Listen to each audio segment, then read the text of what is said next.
Hi, welcome to Unit 13. This is Response Operation Drills and Exercise. It's part of the measurement section of the Planning and Preparedness HSEM 412.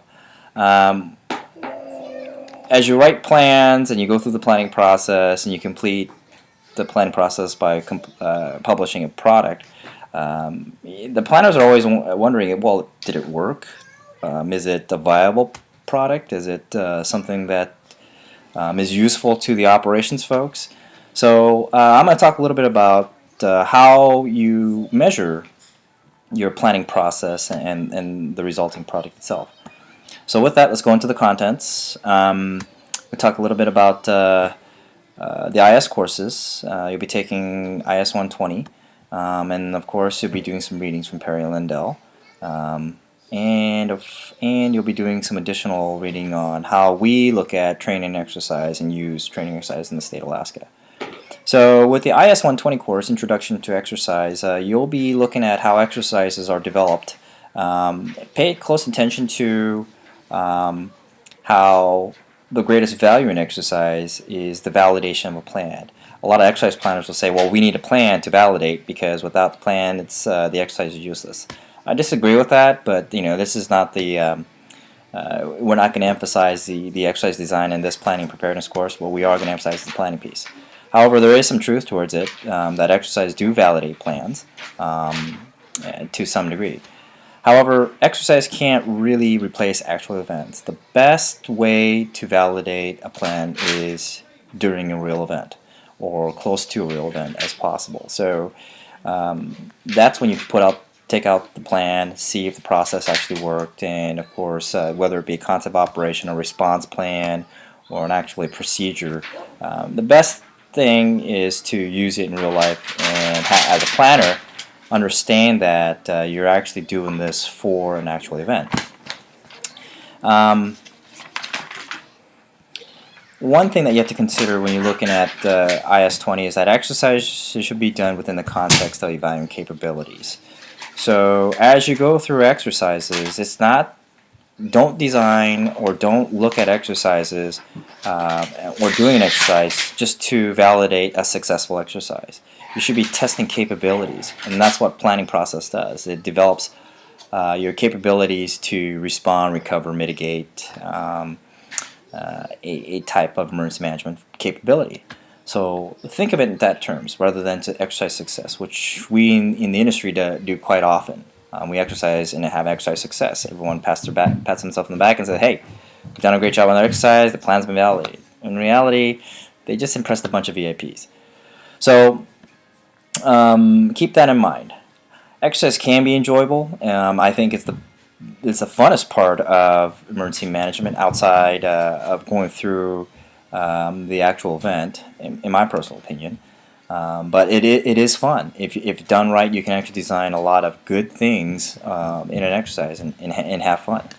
But most important, just like with the planning process, exercises actually build relationship.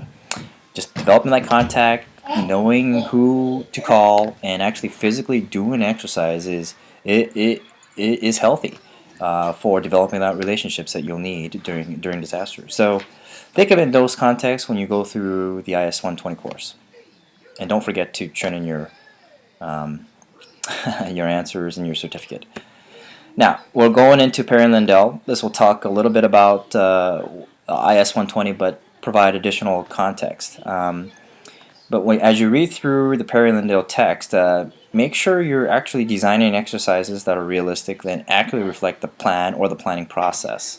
Don't do an exercise, like I said, or just for exercise success. That's the worst thing. You're not doing your agency or your organization any value if you just have exercise success. And ultimately, these exercises that you plan are to be used in a response and operational environment. So make it realistic as possible. Regardless of the type of exercise you conduct, it is a key preparedness activity, and it's one that I think underutilized as a planning process, part of the planning process.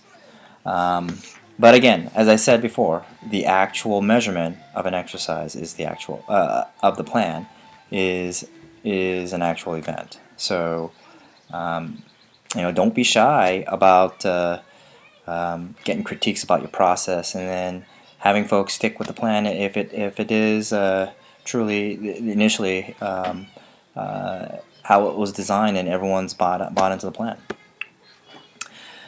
So the last part of this unit is the state's training exercise plan, or TEPW work plan. The concept of designing a statewide plan is based on capabilities and planning scenarios. So in some ways it takes the biggest threats and your capability that you want to test, and you build your exercise curriculum per se around it. So as you read through that, understand what Alaska stated as their target capabilities and their planning exercise by the exercise planners, and see if you agree with them. You may not. But anyway, it's a good read.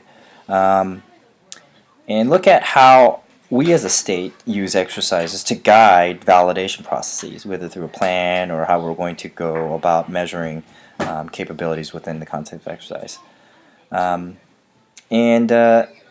You may look at the exercise and say, "Hey, geez, that doesn't make sense," and you're probably right when you look at some of the capabilities, because it doesn't really necessarily align with the state strategic goals, and that's okay, because exercise is again, it's testing certain plans, and the goals themselves may be too broad within the scope of the exercise plan itself, because the state's exercise plan, training exercise plan, is only a couple years old, while the state's objectives and strategic goals may be decades in length. So there is an alignment, but it's not that hard of an alignment.